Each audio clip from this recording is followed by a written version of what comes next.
ہمارے ایمان ایسے ہی تو مضبوط ہوں گے میرے دوستو، ایسے ہی تو یہ ان باتوں کو سننے سے، ان باتوں کے کرنے سے، ان باتوں پر غور و فکر کرنے سے تبھی تو ایمان مضبوط ہوتے ہیں، تبھی تو ہم اپنے ایمان پہ بنے رہتے ہیں۔ ایمان کا ہونا اور ان پہ یقین کا ہونا وہ کیسے پیدا ہوتا ہے؟ وہ ایسے ہی تو پیدا ہوتا ہے، یقین ایسے ہی تو بنتا ہے، ہاں ایسے ہی یقین بنتا ہے۔ میں آپ کو مثال دوں، اب بندے کہتے ہیں، میرے دوستو جو میں بات بتانے لگا ہوں نا، تھوڑا دھیان سے سنو، دھیان سے سنو، یہ ہم سب کے لیے ہے جو یہ میں بتانے لگا ہوں۔ ہاں یہ آج کل کے جو ہمارے نوجوان ہیں نا، ہم سب، یہ ہمارے بھائی، ہماری بہنیں، یہ ہمارے دوست جو ہمارے سامنے ہیں، ایک لفظ بڑا مشہور ہے، بڑا مشہور ہے، ہو سکتا ہے ہم نے بھی کہہ دیا ہو سکتا ہے اسے ہم نے بھی بولا ہو۔ میرے دوستو تھوڑا اس چیز پہ غور تو کرو کہ ہم کہتے ہیں، جب بندہ کہتا ہے، جیسے ایگزامپل کوئی بندہ نماز نہیں پڑھتا، اللہ ہم سب کی حفاظت فرمائے، کوئی بندہ نماز نہیں پڑھتا تو بندہ اس سے کہے کہ بھائی نماز کی پابندی کرو، بھائی نماز پڑھا کرو، بھائی دیکھو نماز تو ہم پہ فرض ہیں، نماز کی پابندی کرنی بہت ضروری ہے، اس کا حساب کتاب بھی ہونا ہے۔ اب کوئی بندہ غلط کام کرتا ہے اور کوئی بندہ اللہ کی طرف آنا چاہتا ہے تو ہم ان کو سمجھاتے ہیں، تو وہ بندہ کیا کہتا ہے کہ انشاءاللہ اللہ ہدایت دے گا، بہت جلد مسجد میں آنے لگیں گے، اللہ ہدایت دے گا نا انشاءاللہ تو میں اتنے وقت کی جماعت میں نکلوں گا، جب اللہ ہدایت دے گا میں یہ کروں گا، اللہ ہدایت دے گا میں وہ کروں گا۔ بندے کا یہ سوال ہوتا ہے جو بڑا مشہور لفظ ہے کہ جب مجھے اللہ ہدایت دے گا تب میں یہ کروں گا، جب اللہ ہدایت دے گا تب میں یہ کروں گا۔ مثال کے طور پر میں نے آپ سے کہا کہ بھائی نماز کی پابندی کیا کرو، تو آپ کہیں گے کہ انشاءاللہ ایک آدھ ٹائم کی تو پڑھ لیتا ہوں، اور اللہ ہدایت دے گا تو اور پڑھوں گا اور اللہ ہدایت دے گا تو اور پڑھوں گا، انشاءاللہ اللہ تعالیٰ ایسی ہدایت دے گا کہ تہجد بھی قضا نہیں ہوئے گی۔ یہ ہمارے لفظ ہیں، ایسی ایسی باتیں کہتے ہیں۔ اللہ کے بندو، اللہ ہدایت کب دے گا؟ اللہ ایک دم ایسا ہوگا کہ تم لیٹے ہو اور ایک دم ہدایت مل گئی، کھڑے ہو وضو کرا تہجد میں لگ گئے، ایک دم فجر کی نماز میں بھی، ظہر کی نماز میں بھی، عصر کی نماز میں بھی، مغرب کی نماز میں بھی، عشاء کی نماز میں بھی، کہ اب اس اللہ نے ہدایت دے دی، پھر اللہ ہدایت واپسی کر لے گا؟ پھر بندہ اس میں سستی کرنے لگے، پھر بندہ اس میں کاہلی دکھانے لگے، پھر بندہ اپنے اس بات پر کہ اللہ ہدایت دے گا، اللہ ہدایت دے گا، جب اللہ نے ہدایت دے دی تو پھر جو یہ ہم نمازوں میں کمزوری دکھاتے ہیں کہ اللہ ہدایت واپسی لے لیتا ہے۔ تھوڑا غور کرو، اللہ ہدایت واپسی لے لیتا ہے؟ ہاں، میرے کہنے کا مقصد یہ ہے میرے بھائیوں، آج جو ہم کہتے ہیں کہ اللہ ہدایت دے گا تو میں تب کروں گا، اللہ ہدایت دے گا تو میں یہ کروں گا، میں وہ کروں گا، میں ایسے کروں گا، یہ لفظ زیادہ جب سنا جاتا ہے، جیسے مثال کے طور پہ کہ بھائی اللہ کے راستے میں وقت لگاؤ، بھائی اللہ کے راستے میں نکلو، بھائی اس کی یہ فضیلتیں ہیں، یہ فضیلتیں ہیں، اور جب اللہ کے راستے میں نکلتے ہیں تو اپنا ایمان بناتے ہیں، اللہ کے راستے میں نکل کر اپنے ایمان کو مضبوط کیا جاتا ہے، اپنی زندگی کے مقصد کو سمجھا جاتا ہے، تو بندہ کیا کہتا ہے پتہ ہے؟ انشاءاللہ ضرور نکلوں گا، جب اللہ ہدایت دے دے، جب اللہ بلاوے، جب اللہ قبول کر لے، جب نکل جاؤں گا انشاءاللہ۔ یہ میں ایک مثال دیتا ہوں، حالانکہ ہمیں سب کام کرنے چاہیے، سب کام، نمازوں کی پابندی کرنی چاہیے، اللہ کے راستے میں وقت لگانا چاہیے۔ یہ زندگی تو بڑی مختصر ہے، ختم تو ہو ہی جائے گی، ہے نا؟ ختم تو ہو ہی جائے گی، بڑی مختصر ہے، کہ اس میں سب سے بہترین وقت ہمارا وہ ہوگا جو اللہ کے ذکر میں گزرا ہوگا، اللہ کی یاد میں گزرا ہوگا، اللہ کی محبت میں بیتا ہوگا جو وقت، وہ سب سے قیمتی، سب سے بہتر ہے۔ ہاں، اور وہ سب سے بیکار وقت ہے، سب سے بدترین وقت ہے جو اللہ کی ناراضگی میں گزرا ہو۔ ہاں، ایک تو یہ ہے کہ چلو اللہ کو یاد نہیں کیا، گھڑیاں گزر رہی ہیں، اللہ سے دور ہیں، اللہ کے حکموں سے دور ہیں، لیکن جس میں اللہ ناراض ہو وہ تو سب سے بدترین وقت ہے۔ تو ہم کو چاہیے، ہمیں ہر کام کرنا چاہیے۔ اب بہت بھائی ہمارے یہ کہتے ہیں کہ انشاءاللہ جب اللہ ہدایت دے گا کرنے لگیں گے، اللہ ہدایت دے گا یہ کرنے لگوں گا، جب اللہ ہدایت دے گا تو انشاءاللہ 5 وقت کی نماز بھی پڑھنے لگوں گا۔ اللہ ہدایت دے گا، اللہ قبول تو کرے۔ اب ایسے سمجھو کہ ہم نے فارم بھر دیا ہے کہ اب اللہ کی طرف سے حکم آگا کہ یہ سلیکٹ ہوگا، اس کو نماز کے لیے بلانے لگو، اس کو نماز کے لیے کہنے لگو، اس کو اللہ کے راستے میں لے جانے لگو، کہ جس طریقے سے اللہ نے اس پہ، اللہ معاف کرے میں سمجھا رہا ہوں آپ کو، کہ جیسے उस पर जैसे एक पोस्ट पे जाते हैं ना, जैसे उसे किसी चीज़ में लेना होता है, जैसे कि आर्मी में गया, जैसे कि उसने किसी चीज़ के लिए फॉर्म भरा और वो सिलेक्ट हो गया कि अब आप आ सकते हैं, अब आप इस फैक्ट्री में काम कर सकते हैं, अब आप वर्दी पहन सकते हैं, अब आप डॉक्टर की दुकान खोल सकते हैं। यानी एग्जाम्पल बड़ी मोटी मोटी सी बातें कि बंदा ये सोचता है कि मैंने फॉर्म भर दिया, अब अल्लाह की तरफ से पैगाम आएगा कि आप सिलेक्ट हो गए हो, आप ईमान वाले बन चुके हो, आप ये हो गए हो, आप वो हो गए हो, अब आप अल्लाह के हुक्म अदा कर सकते हो। जैसे अल्लाह माफ़ करे, अल्लाह ने हम पर रूलों पर पाबंदी लगा रखी है। जैसे हमसे अल्लाह ने भी मना कर रखी है कि जब मैं कहूँगा, जब मैं तुम्हें हिदायत दूँगा, तब तुम अपने अल्लाह के रास्ते में निकलना। हाँ, हम ऐसे समझते हैं कि जब अल्लाह हिदायत देगा तब करूँगा, अभी नहीं निकल सकता। अभी अल्लाह ने हिदायत नहीं दी है, अभी अल्लाह के हुक्म भी नहीं है, अभी हम अल्लाह के रूलों को तोड़ भी नहीं सकते कि अल्लाह एकदम हिदायत देगा तो हम निकल जाएंगे। मेरे भाइयों, मेरे कहने का मकसद ये है, मैं आपको अब समझाऊँ, डिटेल में समझाऊँ, बड़े आसानी से कि हम सबके समझ में बात आ जाएगी। थोड़े इस बात पर गौर दो कि देखो, सबसे पहली बात तो अल्लाह हर चीज़ पे कादिर है, अल्लाह कुछ भी करने पे कादिर है, कुछ भी। हम इंसान अच्छा खासा बैठा है, अच्छा खासा, अल्लाह ताला उसे अपने पास बुला लेता है, वो दुनिया को खैर बात कह देता है, अच्छा खासा तंदुरुस्त। ये किसकी शान? अल्लाह की शान। अल्लाह हर चीज़ पे कादिर है, कोई बहाना नहीं, कोई रोक टोक नहीं, डायरेक्ट। अल्लाह ने ईसा अलैहिस्सलाम को जिंदा बुला लिया, और बताओ हमारे नबी को मुलाकात करने बुला लिया। हज़रत आदम अलैहिस्सलाम को बगैर बाप के पैदा कर कर, बगैर बाप के बनाकर, बगैर माँ बाप के बनाकर दुनिया में भेज दिया। अल्लाह हर चीज़ पर कादिर है, ये तो हमारे अल्लाह की शान है। अल्लाह किसको कैसे हिदायत दे दे, अल्लाह किसको कैसे कबूल कर ले, अल्लाह तो हर चीज़ पर कादिर है। लेकिन हम भी तो अपने अल्लाह को कुछ प्रूफ दे, हम भी तो अपने अल्लाह को ये बताना कि ए मेरे अल्लाह तू हमें हिदायत दे, हम बदलना चाहते हैं।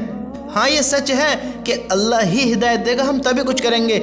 लेकिन मेरे भाइयों, जिस चीज़ के लिए एग्जाम्पल मिसाल के तौर पे अगर मैं डॉक्टर बनना चाहूँ, आप डॉक्टर बनना चाहें, तो हमें पहले उसकी पढ़ाई करनी पड़ेगी, हमें उसका स्ट्रगल करना पड़ेगा, उस पर मेहनत करनी पड़ेगी, उस पर एक लॉन्ग वक्त यानी एक लंबा वक्त गुजारना पड़ेगा, उसको समझना पड़ेगा, सीखना पड़ेगा, एक मुद्दत उसमें लगानी पड़ेगी, और उसमें हमें अपने क्या है एक्सपीरियंस दिखाने पड़ेंगे कि देखो हम ऐसे बन चुके हैं, अभी हम काबिल हैं या नहीं, काबिल हैं या नहीं, काबिल हो गए या नहीं। हम जब डॉक्टर की तैयारी करेंगे, उसकी पढ़ाई भी करेंगे, उसकी डिग्री भी हासिल करेंगे, तब उस पोजीशन को लेने के बाद तब हम अपनी दुकान खोलेंगे, तब हम अपना अस्पताल खोलेंगे। तो मेरे भाइयों, बुजुर्गों, दोस्तों, अब एक चीज़ पर गौर तो दो। ये तो चलो डॉक्टर हो गया, अब किसी भी पोस्ट पर आ जाओ, किसी भी पोस्ट पर, इंजीनियर की पे आ जाओ, साइंस की पे आ जाओ, कलेक्टरों की पे आ जाओ, या किसी भी ओहदे पे जाना चाहते हो, किसी भी पोजीशन को हासिल करना चाहते हो, तो मेरे भाइयों हर लाइन की एक मेहनत है, हर चीज़ की एक मेहनत है ना। हर काम को सीखना पड़ता है, समझना पड़ता है। अब देखिए एग्जाम्पल, मैं डॉक्टर बनना चाहता हूँ, अब मैं कहूँ कि अल्लाह मुझे हिदायत दे दे, अल्लाह मुझे डॉक्टर बना दे, या अल्लाह मुझे डॉक्टर बना दे, डॉक्टर बन जाऊँगा मैं? कोई मेहनत नहीं, कोई प्रूफ नहीं, कोई एक्सपीरियंस नहीं, कैसे बन जाऊँगा डॉक्टर? बताओ तो सही। मैं अल्लाह से कहता रहूँ, अल्लाह मुझे डॉक्टर बना दे, ना मैं मेहनत करूँ, ना मैं प्रूफ दूँ कि मैं बनना चाहता भी हूँ या नहीं, तो ऐसे कैसे बैठे बैठे बन जाऊँगा? बताओ, बैठे बैठे बन जाऊँगा? अब आप ऐसा बात समझेंगे, मैं आपको एक मिसाल देता हूँ। मिसाल के तौर पर कोई भी एक इंसान, मैं अपना आप को ही बताता हूँ, अपना आप को ही, ताकि बात अच्छी समझ में आवे। मुझे बहुत तगड़ी भूख लगी है, बहुत तगड़ी भूख, ठीक, मुझे जब बहुत तगड़ी भूख लग रही है, अब मुझे खाना चाहिए। अब जब मुझे खाना चाहिए और मेरे सामने खाने की एक थाली आ गई, उसमें काफ़ी सारी चीज़ें रखी हैं, रोटी भी रखी है, सालन भी रखा है, और वैरायटी भी रखी हैं, जिनसे मैं अपना पुरसुकून के साथ पेट भर सकता हूँ, इत्मीनान के साथ खाकर आराम से अपनी बैटरी जो लो हो गई है उसे चार्ज कर सकता हूँ, अपना पेट भर सकता हूँ। मुझे भूख लगी है और खाना मेरे सामने है, मुझे भूख लगी है और खाना मेरे सामने है। अब मैं हाथ पे हाथ रख के बैठ जाऊँ कि अल्लाह मेरा पेट भर दे, अल्लाह मेरा पेट भर दे, अल्लाह मेरा पेट भर दे, भर जाएगा पेट? भर जाएगा पेट? बताओ, पेट भर जाएगा? हाँ, यही तो समझाना है, पेट नहीं भरेगा। मेरे भाइयों, खाना सामने रखा है, पेट नहीं भरेगा। आप एक रसगुल्ला उठाइए और उसे होंठों के बीच में रख लो, मुंह में रख लो, होंठों के बीच छोड़ो, मुंह में रख लो, उसे चबाओ मत, खाओ मत, निगलो मत। कैसे तुम्हारा पेट भर जाएगा? लो भर के दिखाओ, पेट नहीं भरेगा।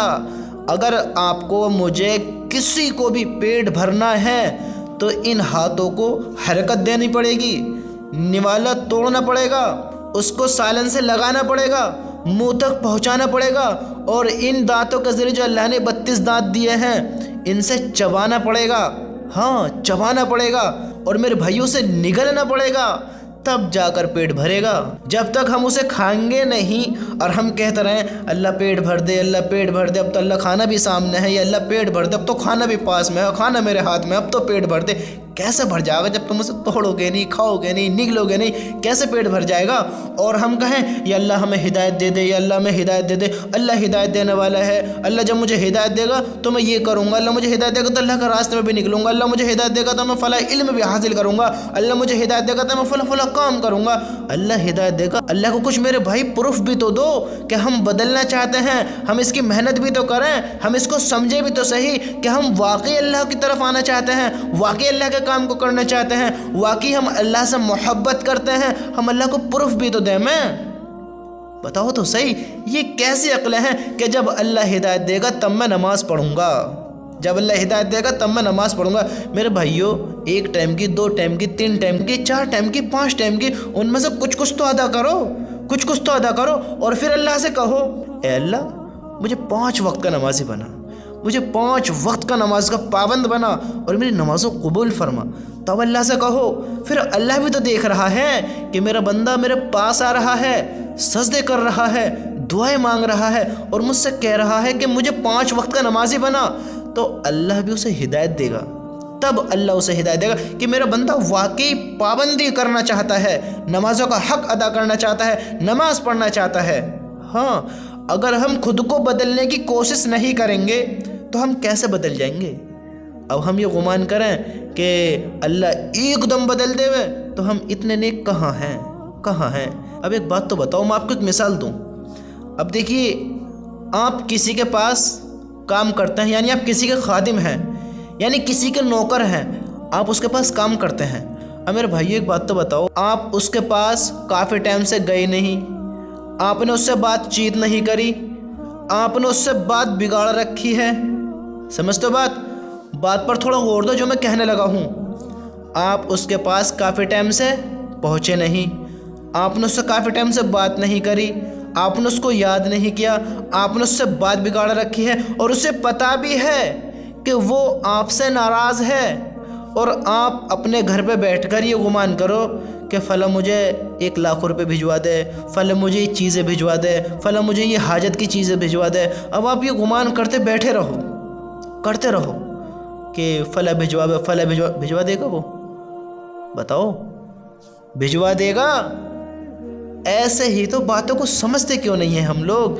हम अल्लाह को याद नहीं करते, अल्लाह से मांगते नहीं, अल्लाह से बात नहीं करते, अल्लाह से काफ़ी टाइम से मिलते नहीं, अल्लाह को नाराज़ भी कर रखा है, और हम ये गुमान करें कि अल्लाह बदल दे मुझे, अल्लाह बदल दे मुझे, अल्लाह बदल दे मुझे। तो मेरे भाइयों, अल्लाह कहाँ से बदले, कैसे बदले? बंदे तू भी तो फ़िक्र कर, उस दुकानदार के पास जा, उससे कहेगा तभी तो वो देगा, उससे बात करेगा तभी तो वो तेरी बात को मानेगा, उससे जाके मोहब्बत का इजहार कर, उसके पास काम कर, उसको राज़ी कर, तब जाकर तुम जो उससे चाहो वो तुम्हारे काम के लिए तैयार होगा। वो तो अल्लाह है, मैं कहाँ इस दुकानदार से कंपेयर कर रहा हूँ, एक मिसाल समझा रहा हूँ, वरना वो अल्लाह और ये इंसान, ये कहाँ की बात है, कहाँ की बात है? वो रहीम है, खालिक है, मालिक है, वो सब जानने वाला है, वो गैब का इल्म रखने वाला है। इंसान क्या सोच रहा है, क्या सोचने वाला है, और क्या उसके बाद सोचने वाला है, वो उसको भी जानता है। वो तो अल्लाह है, अल्लाह खालिक है, मालिक है, रब ही ऐसा है। वो तो हर चीज़ पर कादिर है, हर चीज़ पर कादिर है। अल्लाह ताला ने हमारे नबी को कितना बड़ा मौजिज़ा दिया, कुरान शरीफ। आपका तो कोई उस्ताद भी नहीं, जैसे हम मदारिस में जाकर पढ़ते हैं, जैसे हम किसी उस्ताद के शागिर्द बनते हैं। अल्लाह ने कैसे नबी को अता किया, آپ پر قرآن اتار دیا، یہ اللہ کی شان ہے۔ ہم نیک تو بنیں، اللہ کی طرف آمیں تو صحیح، اللہ سے مانگے تو صحیح۔ اب ہم گھر بیٹھے بیٹھے کہیں کہ اللہ ہدایت دے گا تو انشاءاللہ 5 وقت کی نماز پڑھوں گا، اللہ ہدایت دے گا تو انشاءاللہ اب کی بار روزے بھی پورے رکھوں گا۔ اللہ ہدایت دے گا، دیکھو اللہ کو قبول کرنے والی بات ہے۔ یہ ہمارے جملے تو دیکھو جو کتنا حق اور سچ کے ساتھ بول رہے ہیں، کتنے پروف کے ساتھ بول رہے ہیں۔ ہمارے کہنے کا کانفیڈنس تو دیکھو کہ ہم بالکل یقین کے ساتھ کہہ رہے ہیں کہ مجھے اللہ ایک دم ہدایت دے گا، ایک وقت ایسا آئے گا، رک جاؤ، ایک وقت ایسا آئے گا کہ مجھے ایک دم ہدایت مل جائے گی، میں سارے روزے رکھنے لگوں گا، ساری نمازیں پڑھنے لگوں گا، ترنت حج کو بھی چلا جاؤں گا۔ لو اللہ نے ایسی ہدایت دی تھی، پاس کچھ نہیں ہے، تیاری کچھ نہیں کری، اللہ نے ہدایت دی، ترنت حج پہ سویا تھا رات کو، حج میں آنکھ کھلی اس کی، لو اللہ نے ایسی ہدایت دی۔ کبھی غور کیا ان چیزوں پر؟ یہ ہمارے دماغ کی عقلیں تو دیکھیں، ہم اللہ کی امید میں بیٹھ جائیں۔ دیکھو میرے بھائیوں، ہمیں اللہ پہ یقین کرنا چاہیے کہ واقعی ہمیں اللہ ہی بدلنے والا ہے، ہمارے دلوں کو اللہ ہی بدلتا ہے۔ لیکن میرے بھائیوں، اللہ پر اس طریقے سے یقین مت کرو، اللہ پر یقین کرو لیکن اس طریقے سے نہیں کرو۔ دیکھو اللہ ہر چیز سے پاک ہے، اللہ ہمیں ہر چیز میں جانتا ہے، اللہ ہمیں ہر طریقے سے جانتا ہے، ہر اینگل سے جانتا ہے، ہر سوچ سے ہمارے سے پاک ہے، ہماری ہر چیز کو جانتا ہے۔ تو میرے بھائیو، وہ ہر چیز پر قادر تو ہے، لیکن ہمیں اللہ پر یقین کرنا تو چاہیے، لیکن اندھوں والا یقین نہیں، اندھوں والا نہیں۔ اب دیکھیے آپ اس بات کو سمجھیے کہ مثال کے طور پہ اگر ہم اللہ سے دعا کریں تو اللہ ہمیں بڑی سے بڑی مصیبت سے نکال سکتا ہے نا، بڑی سے بڑی مصیبت سے بچا سکتا ہے، کیونکہ مصیبت بھی اللہ تعالیٰ نے دی اور بچا گئے وہی۔ ہم اللہ سے دل کے ساتھ کہمیں تو صحیح، لیکن میرے بھائیوں، ہمیں اللہ پر یقین اندھوں کی طرح نہیں کرنا ہے۔